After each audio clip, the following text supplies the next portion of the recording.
Hello team, so ngayon tuturuan ko kayo kung paano tayo mag-i-encode, no? Ayan, gamit ang ating Binance or ang ating crypto, no? Okay, sa ating new member. Okay, natin new member. So, ngayon, ipipaste natin yung email natin ng bagong magpapa-member. Okay, so, yan. Pupunta lang kayo dito sa securemyposition.com. Okay? Ayan, tapos view my team. Alright, so yan. Ayan, nakikita nyo yan. So, lock in lang tayo. Lock in your position. Okay. Ayan. So, ngayon, dahil, maximum na yung IP address na dito, okay, nagamit na natin, kumbaga 5 beses na. So, gagamit na tayo ng VPN. Okay. Ayan. So, baka magkaroon din kayo ng problem ng ganun. So, yung pwedeng gawin nyo is, ayan, mag-on kayo ng VPN. Alright. Ayan. Okay. So, ganun siya. So, ngayon, babalik tayo dito. Okay, so, lock in lang natin ulit. Ayan. Alright. So, yan. Nag-time out siya. So, punta ulit tayo dito. securemyposition.com. Ayan. Tapos, paste natin yung email. Ayan. Okay. Tapos, lock in ulit tayo. Lock in. Ayan, okay. So, i-encode na natin siya. Okay, so, email. Kayo, yan, pwede naman to palitan. So, sige, lagyan muna natin ng LG. Okay. Mona Lisa. Mona Lisa. Makasib. Yan. Okay, tapos password.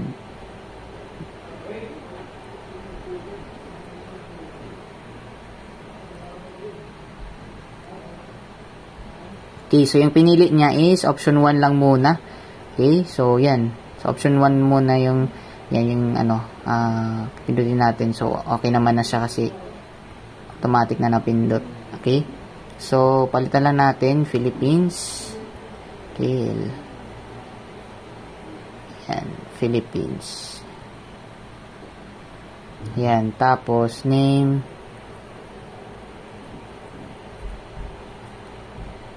Yan, tapos address line 1.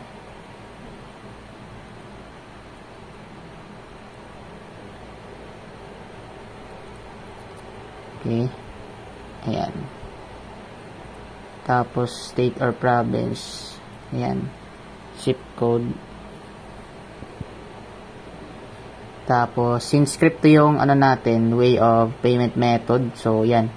So, gamitin natin pay using crypto. Tapos, continue natin. Okay?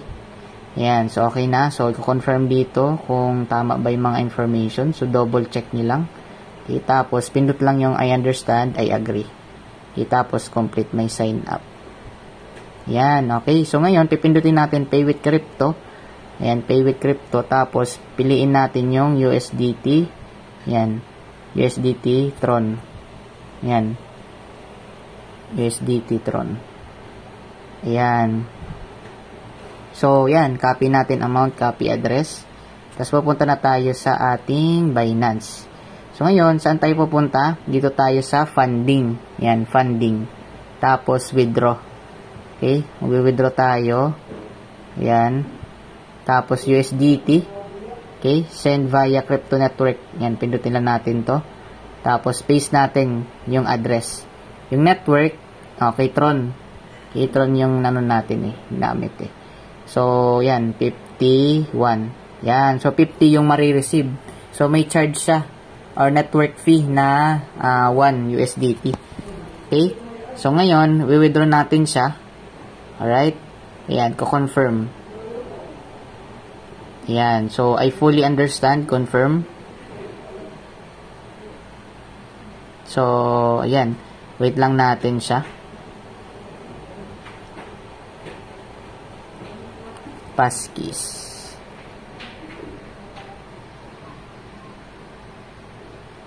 Ayan. Okay. Ayan, view history tayo. Withdrawal.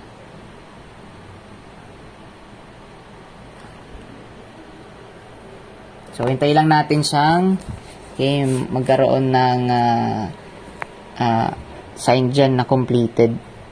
Yan, tayo natin ma-complete. Yan, so processing pa siya.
Yan. Okay, so completed na.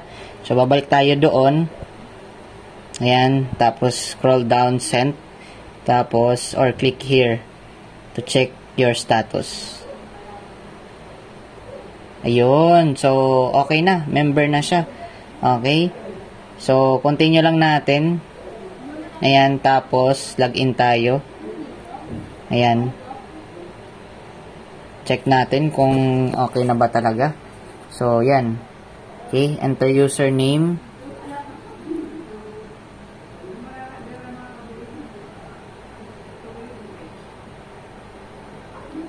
Ayan, tapos yung password.